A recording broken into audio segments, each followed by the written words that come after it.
Baik, terima kasih atas kesempatan. Nama saya Yoel Brevin Kiriwang. Saat ini saya akan menjelaskan tentang pemodelan perangkat lunak, yang dimana ada tiga sistem atau tiga aplikasi yang direncanakan akan dibuat dengan dosen pembimbing yaitu Nerbili Waworuntu, SPD, Mkom. Kita mulai pembahasannya. Yang pertama ada latar belakang. Teknologi informasi memudahkan pengolahan data dan aktivitas manual menjadi otomatis. UML digunakan untuk memodelkan struktur sistem yang dimana berupa proses bisnis dan interaksi antara komponen-komponen yang ada. Yang dimana laporan ini berfokus pada tiga sistem yang berbeda atau tiga aplikasi yang berbeda. Yang dimana ada investasi saham online, minimarket, dan reservasi hotel. Yang dimana dapat membantu kita dalam kehidupan sehari-hari dengan mempermudah kegiatan secara efisien dan lebih mudah. Termasuk pada sistem atau aplikasi yang pertama yaitu investasi saham online. Yang dimana ada aktornya berupa investor, admin, dan bank.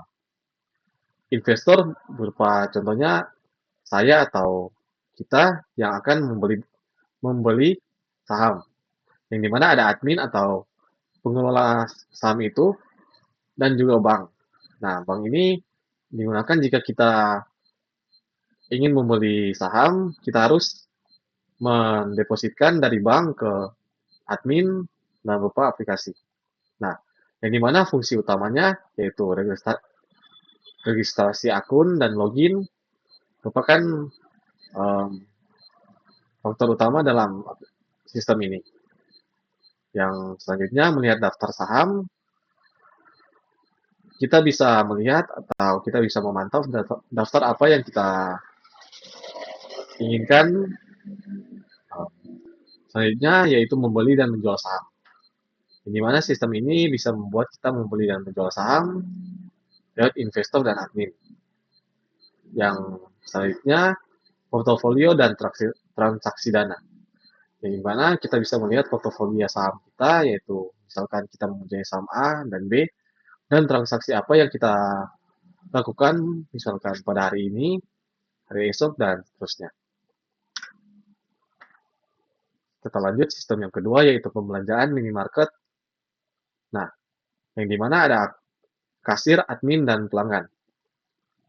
Kasir ini yang menjalankan aplikasi, admin yang memantau, dan pelanggan, ya seperti yang kita ketahui, yang membeli pembelanjaan di minimarket ini. Fungsi utamanya yaitu login kasir. Kita di sistem ini, ya kita harus login berupa kasir untuk mengatur pembelanjaan ini. Dan selanjutnya mengelola stok dan data barang,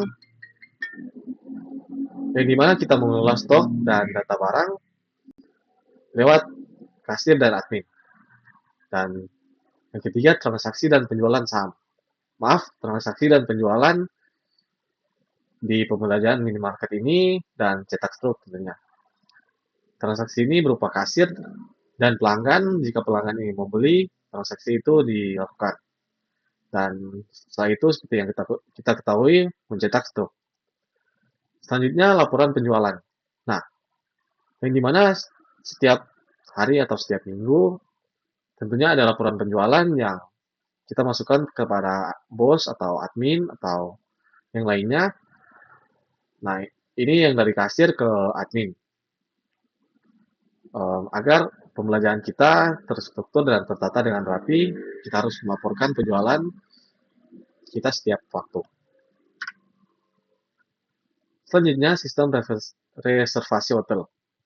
Di mana ada pelanggan, admin, dan sistem pembayarannya itu sendiri. Yang dimana fungsi utamanya ya seperti yang kita ketahui, seperti biasa, registrasi dan login. Dan yang ke selanjutnya melihat dan memesan kamar.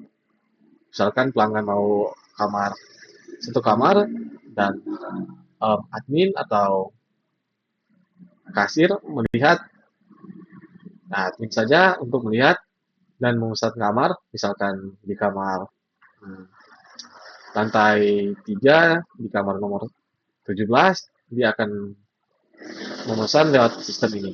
Dan pembayaran pembayaran ini bersifat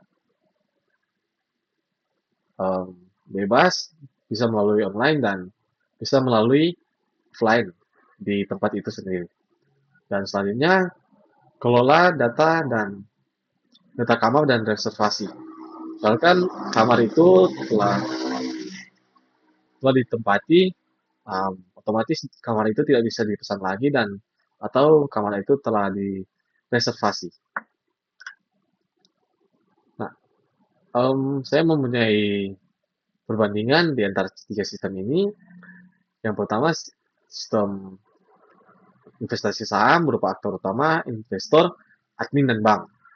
Fungsi utamanya yaitu membeli dan menjual saham dan memantau portofolio saham.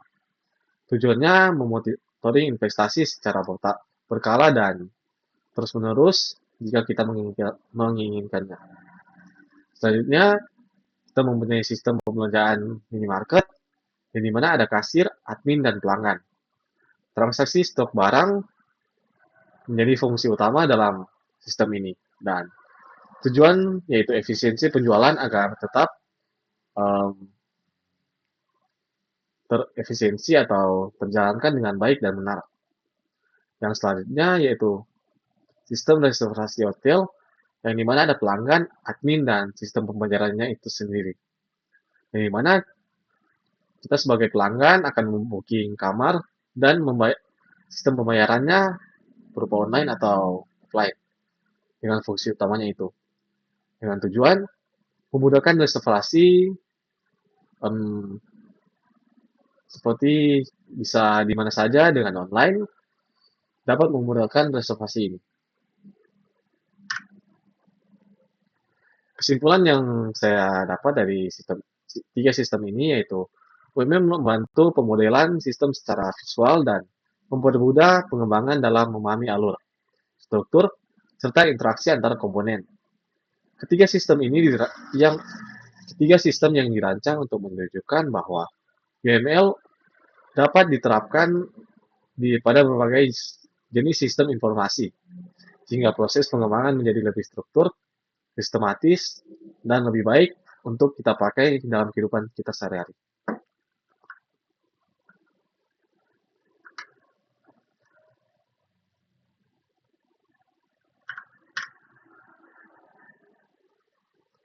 Sekian presentasi dari saya, Yoel Grafin Kirwang. Jika ada salah kata, tindakan, atau apapun yang saya lakukan yang kurang berkenan, mohon dimaafkan. Sekian dan terima kasih.